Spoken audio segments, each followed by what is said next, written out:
सिया की उम्र सिर्फ 20 साल थी और 20 साल की उम्र में उसने अपने पापा के ऑफिस के बगल में ही एक बेकरी शॉप खोल ली थी। बेकरी शॉप का जो पूरा खर्चा था उसके पापा ने उठाया था। उसका ग्रेजुएशन खत्म हुआ था, उसने कॉमर्स स्ट्रीम से अपना ग्रेजुएशन किया। वो करने के बाद पापा ने बोला क्या करोगे, वो कुछ बिजनेस करना चाहती थी। उसका इंटरेस्ट था कि वो बेकरी शॉप चलाए। बेकरी शॉप चलाने का जो पूरा खर्चा था पिता ने उठा लिया।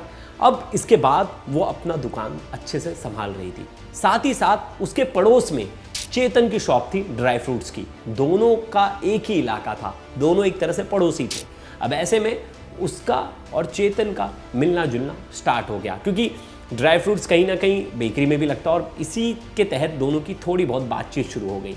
अब चेतन जो था वो सिया का अच्छा दोस्त बन गया था और दोनों आपस में बात करते थे। अब उसका ग्रेजुएशन खत्म हुआ। ग्रेजुएशन के बाद सिया का पहला बॉयफ्रेंड था चेतन। उससे पहले उसने स्कूल लाइफ में या उसका कोई बॉयफ्रेंड नहीं रहा, ना उसके कॉलेज में कोई उसका बॉयफ्रेंड रहा। पहला बॉयफ्रेंड था उसका चेतन। अब चेतन से वो ढेर बातें करती थी, बहुत सारी बातें करती थी और अक्सर पहला प्यार ऐसा होता है कि उसमें आप ज़्यादा वक्त देते हो। अब पूरी जो डिपेंडेंसी हो गई थी सिया की वो चेतन पर हो गई थी। चेतन जो बोलता था वो करती थी। अब इन सब के बीच में होती है एंट्री केतन की। केतन की एंट्री होती है कि केतन से सिया की अरेंज मैरिज फिक्स हो जाती है। लेकिन सिया जो है बगावत क्यों नहीं करती, सिया अपने घर वालों को मना क्यों नहीं करती कि मैं इससे शादी नहीं करूंगी। और अगर वो चाहती तो भाग भी सकती थी चेतन के साथ। लेकिन सबसे बड़ा सवाल था वो भागी क्यों नहीं और उसने बगावत क्यों नहीं की। तो इसका जवाब मिल गया और इस वीडियो में हम जानेंगे क्या वो दो वजह थी जिसकी वजह से सिया ने अपने घर पर ना बताया चेतन के बारे में, ना ये बगावत की कि उसे केतन से शादी नहीं करनी है। तो इस वीडियो में हम जानेंगे डिटेल में क्या वो दो वजह थी जिसकी वजह से सिया ने इतना बड़ा कदम उठाया। नमस्कार, मेरा नाम है प्रवेश पांडे और आप देख रहे हो क्राइम तक। सिया कॉमर्स स्ट्रीम से पढ़ाई कर रही थी और उसके परिवार में सभी लोगों ने कॉमर्स लिया था और वो भी आगे बिजनेस करना चाहती थी, तो उसने भी कॉमर्स स्ट्रीम से अपना ग्रेजुएशन पूरा किया। ग्रेजुएशन पूरा करने के बाद सिया के पापा ने सिया से पूछा क्या करोगे, तो उसने बोला कि पापा मुझे बेकरी इंडस्ट्री में इंटरेस्ट है और मैं खुद का एक अच्छा बेकरी ब्रांड बनाना चाहती हूँ। तो इसके लिए पापा ने कहा कि हमारा जिस एरिया में, मतलब मार्केट यार्ड जो एरिया है पुणे का, बोले कि उसी एरिया में तुम्हारे लिए एक बेकरी शॉप खोल देता हूँ अच्छी सी, तुम वो संभालना। सिया इस बात पर रेडी हो जाती है और सिया के लिए एक बेकरी शॉप जो है ओपन कर दी जाती है। अब उसी एरिया में जो है एक लड़के का शॉप था जिसका नाम है चेतन। चेतन का ड्राई फ्रूट्स का बिजनेस था, अच्छा ड्राई फ्रूट का बिजनेस था। उसी ड्राई फ्रूट के बिजनेस में वो अपने पापा का हाथ बटा रहा था। इस बीच चेतन और सिया दोनों की मुलाकात हो जाती है।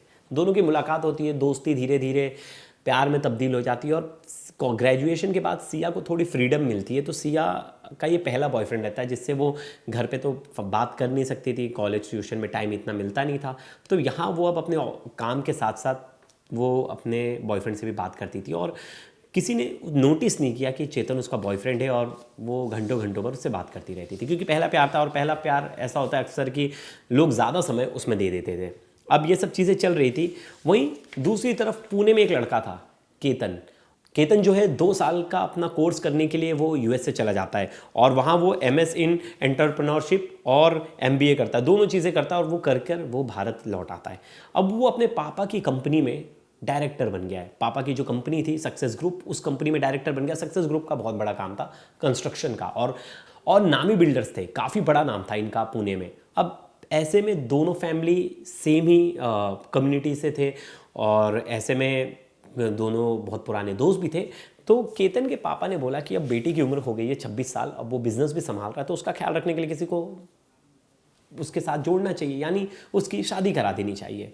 अब ऐसे में घर वाले डिस्कस करते हो, चेतन से पूछते तुम्हारी हम शादी का सोच रहे, तो चेतन बोलता है जैसा आपको ठीक लगे। आज्ञाकारी बेटा था, माँ बाप की बात कभी नहीं टालता था। तो फिर पापा मम्मी ने बोला ठीक है इसके लिए लड़की ढूंढते। लड़की ढूंढी गई अरेंज मैरिज के लिए और इनके ही एक दोस्त हैं और उनकी बेटी जो थी वो ग्रेजुएशन ख़त्म करके अपना काम कर रही थी, तो उसकी उम्र भी 20 साल थी। तो पेरेंट्स एग्री हो गए, थोड़ा एज डिफरेंस था, बोले कि ठीक है हमें आपकी लड़की पसंद है, हम शादी करते हैं। फरवरी में दोनों की एंगेजमेंट हो जाती है।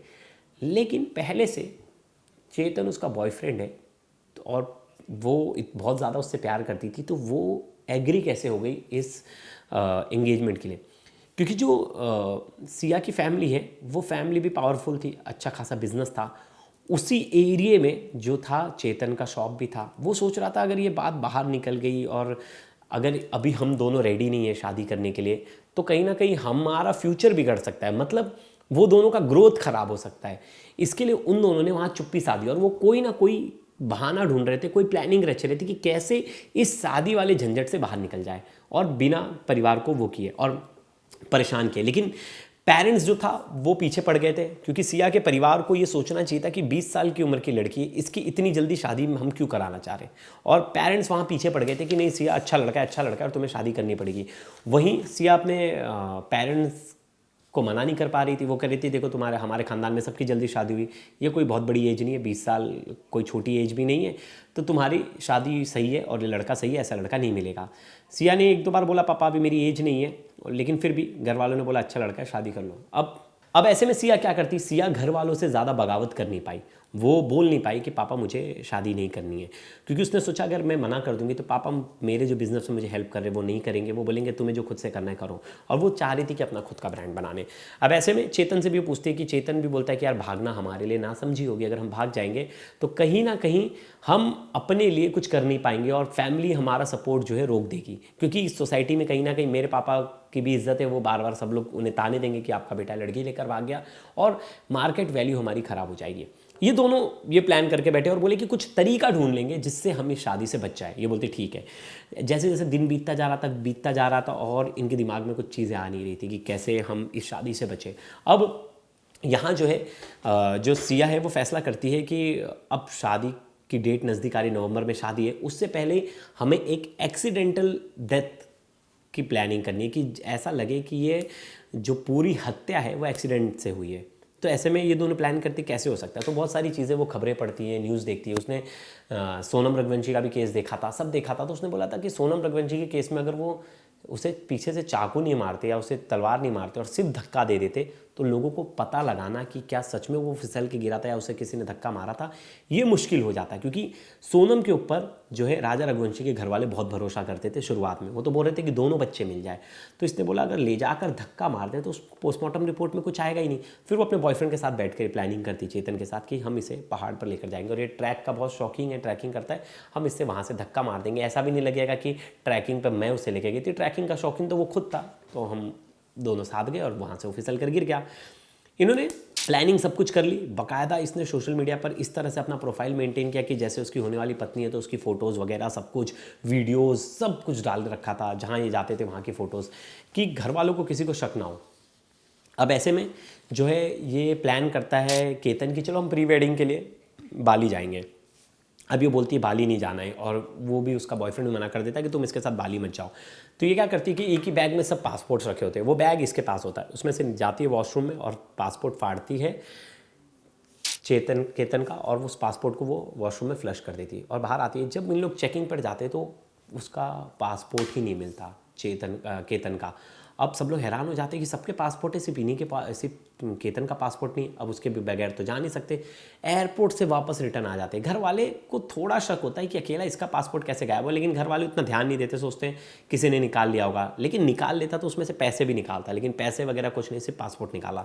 यहाँ पापा को थोड़ा शक होता है, लेकिन पापा बिजनेस में इतने बिजी थे कि उन्होंने इन सब चीज़ों पर ज़्यादा ध्यान नहीं दी। केतन के पिता ने उन्होंने बोला कि होगा नॉर्मली, मतलब उन्होंने इतना सोचा नहीं कि कोई हमारे पीछे इतनी बड़ी साजिश रच रहा है, प्लानिंग रच रहा है। अब यहाँ से जो है ये यहाँ से उसका प्लान फेल हो जाता है और वो नहीं जा पाते बाली। और एक तरह से प्लान फेल क्या, उसका प्लान सक्सेस हो जाता है, क्योंकि बाली नहीं जाना ही उसका प्लान था। अब ये तारीख चुनते 14 तारीख, और 14 तारीख को ये प्लान करती है पहली बार कि यहाँ से पहाड़ पर ले जाके उसे धक्का मार दूंगी उस किले पर। फिर ये लोहागढ़ फोर्ट जाते हैं, वहाँ ट्रैकिंग वगैरह करते हैं और ये एक बार पीछे देखता है तो उसे धक्का मार देती है ये, लेकिन वो फिसल कर गिरता है और पेड़ की वजह से वो बच जाता है। फिर ये झूठ बोलती है कि सांप गया था। तब उसे लगता है कि अरे इसने तो मेरी जान बचा ली, सांप मुझे काट लेता।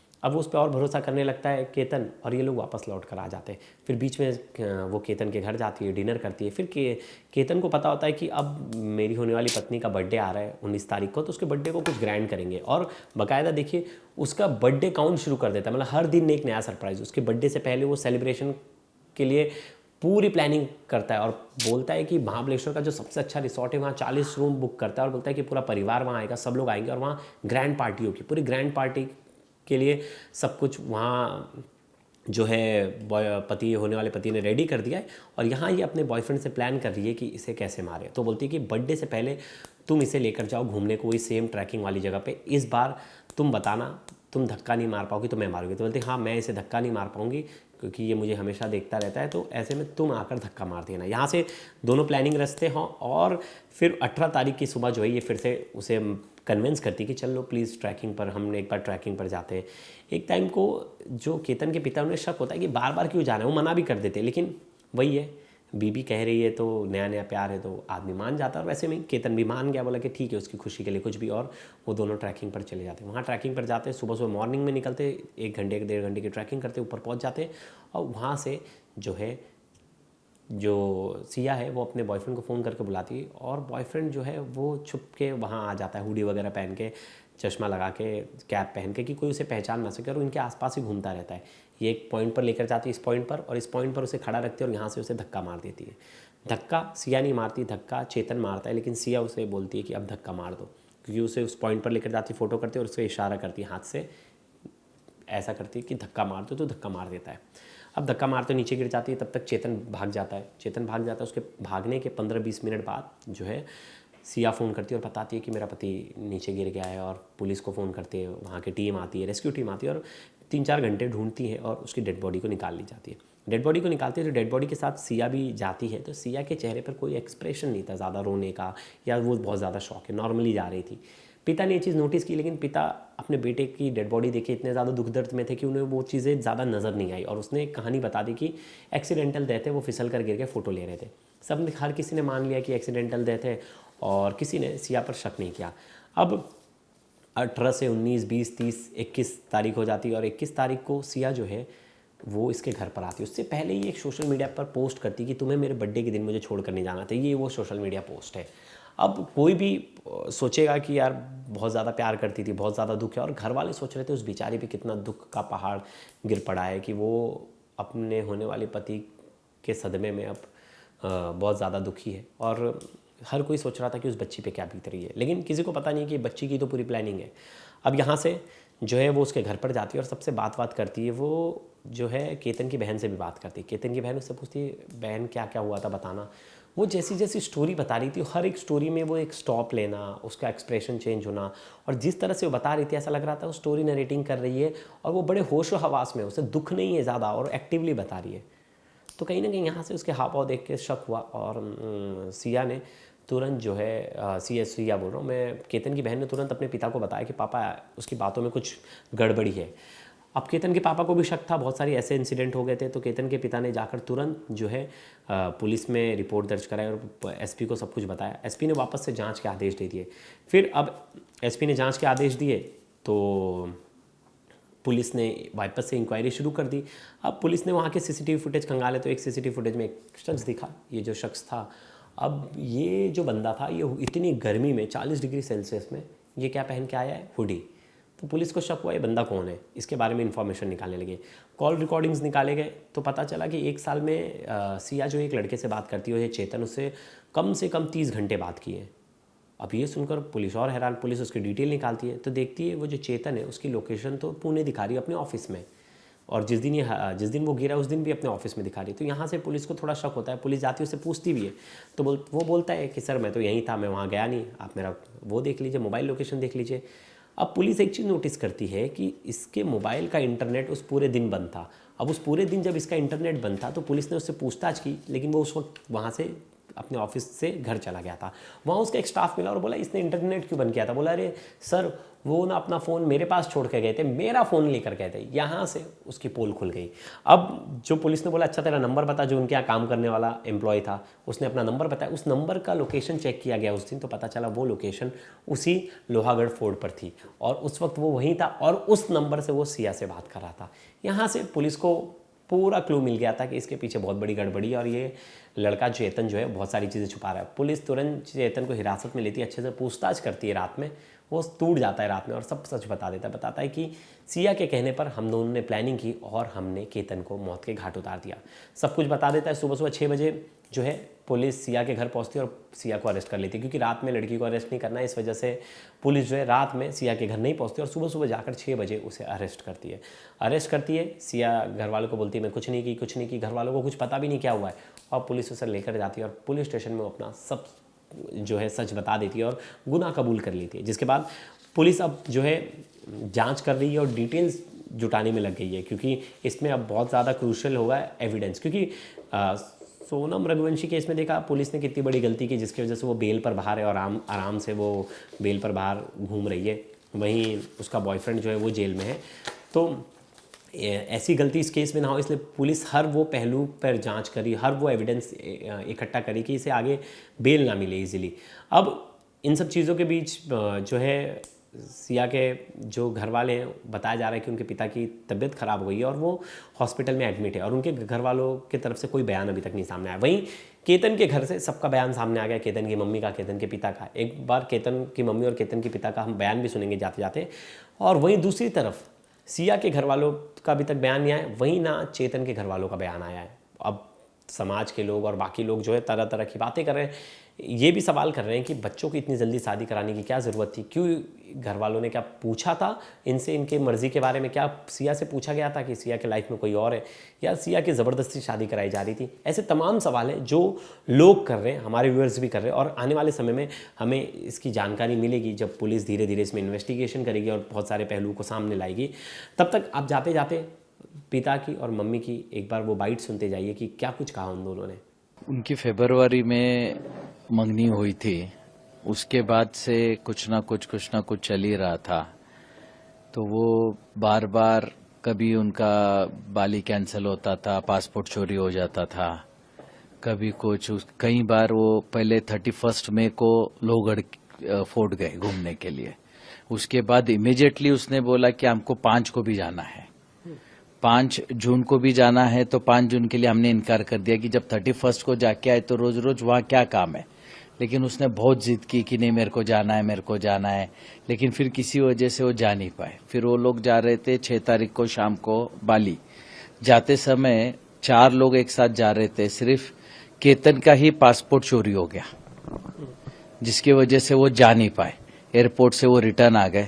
रिटर्न आने के बाद हमें ये समझ में नहीं आया कि एक ही बैग में जब सब चीजें रखी हुई थी, बाकी सब करेंसी, क्रेडिट कार्ड्स, बाकी के पासपोर्ट अवेलेबल हैं, और एक ही पासपोर्ट कैसे चोरी हो सकता है। बट उसको अब ऐसा लग रहा है कि उस वक्त उसको बहुत ज्यादा सीरियस नहीं लिया। ऐसा लगा जैसे कैब ड्राइवर ने निकाल लिया होगा, कहीं गिर गया होगा। उसके बाद फिर वापस से उसने जिद की कि उसको जाना है लोहगढ़ किला। तो हमारे को समझ में नहीं आ रहा है क्यों जाना है। लेकिन बाली कैंसिल होने के बाद, पहले भी ये कैंसिल होने के बाद, फिर ये 14 को गए। 14 को मुझे कल वहां पता चला कि उसने खुद ने उसको धक्का मारा, जिसकी वजह से केतन पीछे सरक गया और पीछे एक पेड़ था, पेड़ का सहारा लेके वो बच गया। बचने के बाद उसने इमीडिएटली नाटक किया कि सांप आ गया और मैंने तेरे को बचा लिया। तो उस वक्त उसके ध्यान में नहीं आया कि इसने मेरे को धक्का मारा था गिराने के लिए, लेकिन अभी सांप का बहाना कर रही है। फिर इमीडिएटली उसने फिर बोला 18 तारीख को मेरे को फिर लोहगढ़ जाना है, जबकि 19 तारीख को उसका बर्थडे था, महाबलेश्वर में हम सेलिब्रेट कर रहे थे। लेकिन उसने बोला नहीं, मेरे दोस्त कुछ मेरी पार्टी रखना चाहते हैं, कुछ लड़के लड़कियां हैं। केतन को उसने ऐसा कन्विंस किया कि कुछ भी कर, अपन बर्थडे बैश अपने को वहां करना है। उसने फिर उसके केतन के मम्मी को भी रात को फोन किया वीडियो कॉलिंग पे कि आप समझाओ कि हमको जाना है वहां पे। तो उसके हिसाब से फिर हमने बोला कोई बात नहीं, चलो बर्थडे है तो जाके आ जाएंगे। तो जैसे ही अभी पुलिस इन्वेस्टिगेशन से पता चल रहा है, ये लड़का चेतन चौधरी 2 व्हीलर गाड़ी जुपिटर से मार्केट यार्ड से वो लोहगढ़ वहां पहुंचा। उनके आगे 10-20 फुट, आगे पीछे 10-20 फुट ही वो दिख रहा है चलता हुआ। एक साथ ही ऊपर गए, दोनों ने मिलके उसके ऊपर किसी चीज का वार करके उसको ऊपर से नीचे फेंक दिया, और वो उनका कोऑर्डिनेशन भी दिख रहा है। उसके बाद वो लड़का नीचे वहां से गायब हो गया। फिर इसने थोड़ा बहुत शोरगुल किया। हमें 10:45 को सिया के मम्मी का फोन आया कि केतन ऊपर से गिर गया फोर्ट से। हम इमीडिएट वहां भागे। वहां गए के बाद देखा हमने पुलिस वगैरह सब कुछ निकाल रही थी, तो उन्होंने जो भी है उसको निकाला। बाद में डॉक्टर ने बोला कि अब ये नहीं रहा। लेकिन हमारा शक बढ़ता जा रहा था इन सब चीजों को लेके। फिर बाद में हम पुलिस ने हमें को बहुत हेल्प किया। इतना जल्दी उन्होंने केस को सॉर्ट आउट कर दिया। उन्होंने यहाँ के ग्रामीण एसपी श्री संदीप सिंह जी गिल ने बहुत एक्स्ट्रा सपोर्ट करके हमको इमीडिएटली उसका पूरा डिटेल दिखाया और करके उन दोनों को कल रात को अरेस्ट कर लिया। लड़के को जो चेतन चौधरी है उसको कल रात को अरेस्ट किया और सिया को आज सुबह अरेस्ट किया और अरेस्ट करके अब उनको कोर्ट पे पेश कर रहे हैं। हम देख रहे हैं कि पूरे परिवार में दुख का माहौल है, एक हंसता खेलता परिवार था ये, और कुछ ही दिनों में शादी भी होनी थी, अचानक ही सब कुछ पलट गया। अभी उन लोगों का पहले से ये तैयारी थी क्या था, अभी ये तो बता नहीं पाएंगे हम भी। हमारे लिए भी एक बहुत बड़ा शॉकिंग है। अगर उसको शादी नहीं करनी थी तो सीधा उसने उसके माँ बाप को या हमको किसी चीज से इनकार कर देते, या जिस लड़के के साथ उसका जो भी अफेयर चल रहा है कहीं से भी एक फोटो हमको भेज देते तो भी हम कैंसिल कर देते। इन लोगों ने इतना बड़ा कदम उठाने का क्यों सोचा और क्या इनकी मानसिकता है? इन लोगों की इतनी क्रूर मानसिकता है कि किसी का 26 साल का लड़का इनके थोड़े से अय्याशी के लिए मार दिया जाए। इनकी इतनी क्रूर विचारधारणा को कहीं तो भी समाज में ध्यान में लेना चाहिए, और ये विचारधारणा इनको इनके परिवार से, इनके संस्कारों से ही आई होगी। उसके सिवा एक 20 साल के लड़की में इतना किसी का मर्डर करने तक का सोच आना और करना कहां तक पॉसिबल है? तो ये इनके माता पिता, परिवार जहां से आई होंगी, उन्होंने किसने क्या सीख दी, अब ये मैं बता नहीं। राखी विशाल अग्रवाल, आज मेरा बेटा चला गया है, इसके पूरे जिम्मेदार सिया है और उसका बॉयफ्रेंड है। मैंने सिया को सब कुछ अपने बहू के जैसे माना था, उसने बहुत बड़ा मेरे को धोखा दिया है और मेरे को बहुत झूठ बोला है।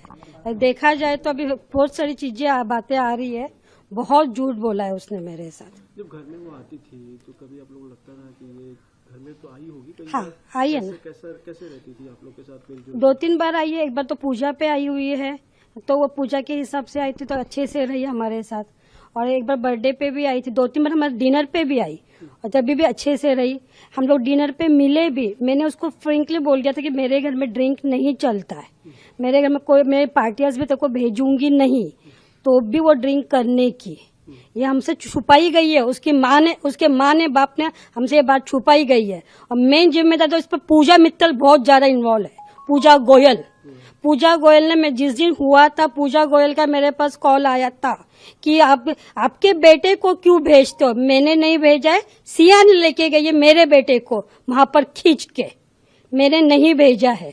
सिया का हाथ है इसमें पूरा। जब वो घर में आती थी तभी कभी ऐसा लगता था कि ये इसके दिमाग में कुछ और चल रहा है? नहीं, बिल्कुल भी नहीं, बिल्कुल भी। मेरी जॉइंट फैमिली है, मेरे हम लोग 20 लोग रहते, किसी को भी नहीं पता था। आम लड़की की तरह, आम लड़की के जैसे वो आने की, कुछ हंसती खेलती रहने की, मैं कभी भी बात करने की तो वीडियो कॉल पे बात करने की, एकदम हंसते हुए बात करने की, कुछ भी नहीं था ऐसा। हमको कुछ डाउट भी नहीं आया।